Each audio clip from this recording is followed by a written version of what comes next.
Dear students, how are you. तो इससे पहले हमने पिछली कविता पढ़ी थी विंड। तो next poem is your third poem is rain on the roof. आज इसको पढ़ते हैं। Rain on the roof is written by कोर्टस्किनी।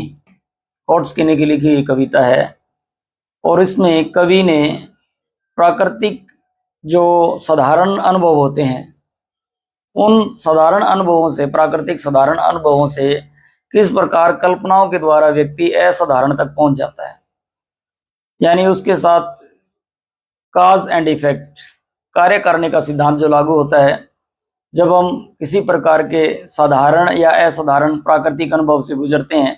उस टाइम हमारे मनस पटल पर कुछ और यादें उसके साथ जुड़ जाती है, वो कोरिलेट करती है और किस प्रकार वो यादें हमारे जीवन में उनसे जुड़ जाती है।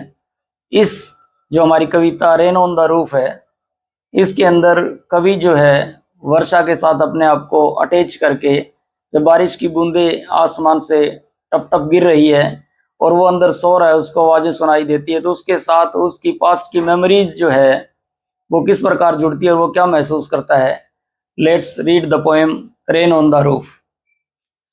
तो रेन ऑन द रूफ में हमारे पास 3 स्टेंजाज है। जैसे प्रोज के अंदर हमारे पास पैराग्राफ होते हैं, पोइट्री के अंदर स्टेंजा होते हैं। Your first stanza is when the humid shadows shower over all the starry spheres and the melancholy darkness gently weeps in rainy tears. What a bliss to press the pillow of a cottage chamber bed and lie listening to the patter of the soft rain overhead. This poem has a rhyming scheme.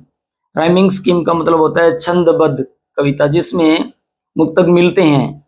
जैसे इसके अंदर spheres and tears मिल रहा है, bed and overhead मिल रहा है। When the humid shadows hover over all the starry spheres and the melancholy darkness gently weeps in rainy tears. कि जब गीले साए मंडराते हैं हवा में, when the humid shadows over, shadows होते हैं साए, ह्यूमिड गीले यानी जिसके अंदर आर्द्रता है, कि जब गीले साए मंडराते हैं हवा में, over all the starry spheres, तारों भरे पूरे आकाश में, and the melancholy darkness gently weaves in rainy tears, और उदासीन अंधेरा धीरे धीरे रोने लगता है वर्षा के आंसुओं के रूप में। एंड द मेलनकली, मेलनकली होता है उदासी, दुख, डार्कनेस अंधेरा, और तब वो क्या करता है धीरे धीरे, जब गीले साए हवा में मंडराते हैं तब कहते हैं आसमान तारों से भरा हुआ पूरा आकाश जो होता है और उदासीन अंधेरा जो है वो फिर धीरे धीरे रोने लगता है और उसके आंसू जो है वो वर्षा के रूप में टपकने लगते हैं। What a bliss to press the pillow of a cottage chamber bed and lie listening to the patter of the soft rain overhead. Pillow होता है आपका तकिया, ब्लिस होता है परम सुख यानी कि सुख की जो अनुभूति होती है, कॉटेज चैम्बर यानी कि आपके घर का एक हिस्सा। कॉटेज वैसे तो झोंपड़ी को बोलते हैं लेकिन कमरा भी होता है, कॉटेज चैम्बर यानी कि झोंपड़ी के अपने घर के किसी कमरे में। बेड आप जानते ही हैं। And lie listening to the patter, patter होती है बारिश की जो टप टप की आवाज होती है, लिसनिंग सुनना, of the soft rain overhead, soft rain कोमल वर्षा यानी कि जो कोमल वर्षा है।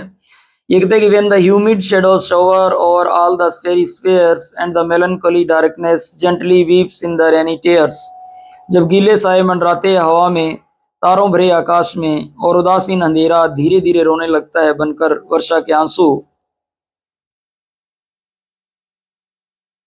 But a bliss to press the pillow, कितना आनंद आता है तकिए को दबाकर सोने में। Of a cottage chamber bed, किसी घर के कमरे में बिस्तर पर पड़े हुए तकिए को दबाना। And lie listening to the patter, और उस बारिश की आवाज को सुनना, of the soft rain overhead, जो हमारे सिर के ऊपर यानी कि छत के ऊपर जो बरसात हो रही है उसकी आवाज को, कितना परम सुख होता है तकिए को दबाना, किसी घर के कमरे में बिस्तर पर पड़े हुए और लेटे हुए सुनना बारिश की आवाज जो है पटपट और कोमल वर्षा की आवाज सिर के ऊपर।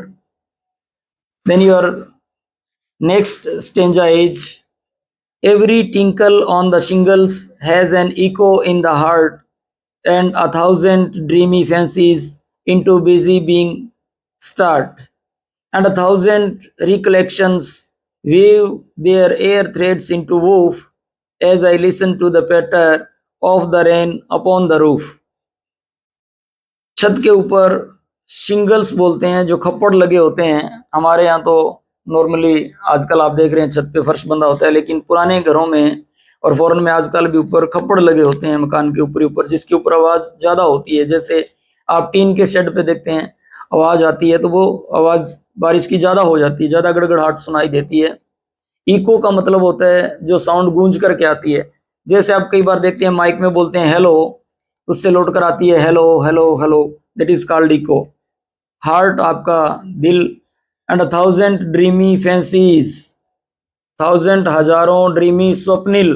फैंसीज का मतलब होता है कल्पनाएं, यानी कि जो सुंदर कल्पनाएं आप करते हैं, जिनके सपने लेते हैं। इनटू बिजी बीइंग स्टार्ट, व्यस्त मन में शुरू हो जाती है। बिजी बीइंग स्टार्ट, जो आपका मन है उसके अंदर कल्पनाएं आनी शुरू हो जाती है उनको सुन करके। Every tinkle on the shingles has an echo in the heart and 1000 dreamy fancies into busy being start. छत के कपड़ों पर हो रही प्रत्येक टन टन की गूंज सुनाई देती है दिल में, और हजारों स्वप्न में कल्पनाएं शुरू हो जाती है व्यस्त मन में।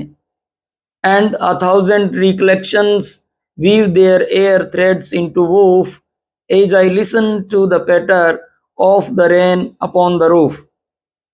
यानी कि जो यादें आती है, हजारों यादें। एंड 1000 रिकलेक्शंस, रिकलेक्ट, कलेक्ट होता है इकट्ठा करना, रिकलेक्ट दोबारा से किसी चीज को याद करना, रिमाइंड करना। weave their air threads into roof, बुनने लगती है अपना काल्पनिक ताना बाना। as I listen to the patter, जब मैं उस पटपट की आवाज को सुनता हूँ, बारिश की आवाज को सुनता हूँ, छत के ऊपर पड़ी जो बारिश है उसके। And 1000 recollections weave their air threads into woof as I listen to the patter of the rain upon the roof। और हजारों यादें बुनने लगती है अपना काल्पनिक ताना बाना जब मैं सुन रहा होता हूँ पटपटाहट छत के ऊपर पड़ रही वर्षा की। Then your next and final stanza is now in memory comes my mother as she used in years agone to regard the darling dreamers ere she left them till the dawn। Oh, I feel her fond look on me as I list to this refrain which is played upon the shingles by the patter of the rain।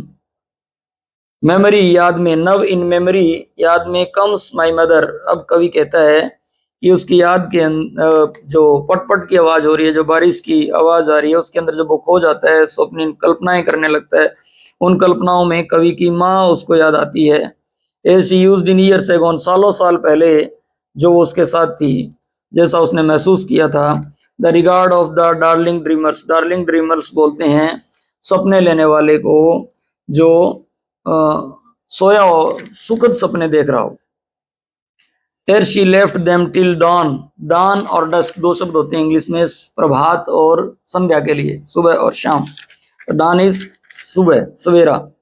O I feel her fond look on me, fond look जो माँ का गर्व भरा चेहरा है, जो उसके अंदर सुकून है, वो that is fond look on me. As I list to the refrain, refrain होता है जो किसी गीत के अंदर, दो चीज होती है गीत के अंदर, एक होता है स्थाई और एक होता है अंतरा। स्थाई वो होती है जो स्टार्टिंग की लाइनिंग होती है किसी भी गाने के अंदर, शुरू की लाइनों को स्थाई बोलते हैं, और बाद में जो पूरा स्टेंजा चलता है उसको अंतरा बोलते हैं। तो ये जो रेफरेन है वो उसको ये गीत का पार्ट बोल सकते हैं, स्थाई बोल सकते हैं। Which is played upon the shingles, shingles फिर वही खप्पड़ जो हमने पहले वो किया है, by the patter of the rain, जो कि बारिश की आवाज सुनाई दे रही। तो कवि कहता है now in memory comes my mother as she used in years agone to regard the darling dreamers ere she left them till the dawn. अब आ जाती है माँ मेरी यादों में, जैसे देखा करती थी वह बीते वर्षों में, स्वप्न लेते हुए सोए अपने प्रिय बच्चे, छोड़कर जाने से पूर्व उन्हें प्रभात होने तक। कि now in memory comes my mother, माँ की याद आती है कि किस प्रकार वो सालों साल पहले अपने बच्चे को सपने लेते हुए, सुखद सपनों में सोते हुए सुबह तक देखती थी। Oh I feel her fond look on me as I list to this refrain which is played upon the shingles by the patter of the rain। ओह, उसकी प्यार भरी नजर महसूस हो रही है मुझे यहाँ, जब सुन रहा हूं मैं गीत की अस्थाई बजाई जा रही है जो छत के कपड़ों पर वर्षा के इस पटपट के द्वारा। यानी कि इस प्रकार जो ये कविता है हमारी रेन ऑन द रूफ, बहुत ही इमोशनल टच लिए हुए हैं। और इस कविता के अंदर कवि जो है बारिश की आवाज के साथ अपनी माँ की यादों को महसूस करता है, अपनी सुखद मेमोरीज को दोबारा से रिकलेक्ट करता है। तो यही हमारी कविता है आज की, रेन ऑन द रूफ। और इसको अगर समझ नहीं आए तो आप दोबारा से फिर इसको दोबारा से चला लें, रिप्ले कर लें, या जब मैं आपके सामने होता हूँ तो आप मेरे से पूछ सकते हैं। तो बहुत ही प्यारी कविता है कॉर्ट स्किने द्वारा ये। तो इसके जो प्रश्न उत्तर है वो आपको वहीं हमारे यूट्यूब के पोस्ट सेक्शन के अंदर मिल जाएंगे। सो इसके पहले very short answer type questions, then बीच के very short answer type questions means जिसके अंदर कवि का नाम, कविता का नाम, छोटे मोटे रेफरेंस, कोई और करेक्टर आता है तो उसका, और उससे जो दूसरे लेवल के होते हैं शॉर्ट आंसर टाइप क्वेश्चन, उसके अंदर होता है काज एंड इफेक्ट, की कोई चीज किसी से जुड़ी हुई है, कब हुआ, कैसे हुआ, क्यों हुआ, रीजंस है वो। और तीसरा पार्ट हमारा होता है जिसके अंदर लॉन्ग आंसर टाइप क्वेश्चन, या फिर हम समरी कहें, थीम कहें कविता की, जिसके अंदर पूरा का पूरा सार होता है। तो ये तीनों चीजें आपको उस सेक्शन में मिल जाएंगी, पहले very short answer type questions, then short answer, and then your summary of the poem. So I think enough for the day. All the best. God bless you.